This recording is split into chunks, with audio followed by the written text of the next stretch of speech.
ನಮಸ್ಕಾರ ಎಲ್ರಿಗೂ, ಇದು ನಂದು ಮಿನಿ ವ್ಲಾಗು. ಬೆಳಗ್ಗೆನೇ ನಾನು ವ್ಲಾಗ್ನ ಸ್ಟಾರ್ಟ್ ಮಾಡ್ಕೊಂಡಿದ್ದೆ.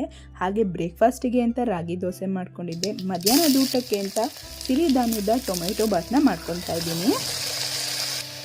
ಹಾಗೆ ನಾನು ಯಾವುದೇ ಥರ ಮಸಾಲೆನ ರುಬ್ಬಿ ಸೇರಿಸ್ಕೊತಾ ಇಲ್ಲ. ಎಲ್ಲ ನಾನು ಇರೋವಂಥ ಮಸಾಲ ಪದಾರ್ಥನ ಸೇರಿಸ್ಕೊಂಡು ಸ್ಪೈಸಸ್ನ ಹಾಕ್ಕೊಂಡು ನಾನಿಲ್ಲಿ ಟೊಮೆಟೊ ಬಾತ್ನ ಮಾಡ್ತಾಯಿದ್ದೀನಿ. ಹಾಗೆ ಈ ಟೊಮೆಟೊ ಬಾತಿಗೆ ಪುದೀನ ಮತ್ತು ಬಟಾಣಿ ಸೇರಿಸಿರೋದ್ರಿಂದ ಟೇಸ್ಟು ತುಂಬಾ ಚೆನ್ನಾಗಿರುತ್ತೆ. ಹಾಗೆ ಇಲ್ಲಿ ಸಿರಿಧಾನ್ಯನ ಮುಂಚಿತವಾಗಿ ನೆನೆಸಿ ಬಳಸೋದ್ರಿಂದ ಆರೋಗ್ಯಕ್ಕೆ ತುಂಬಾ ಒಳ್ಳೆಯದು.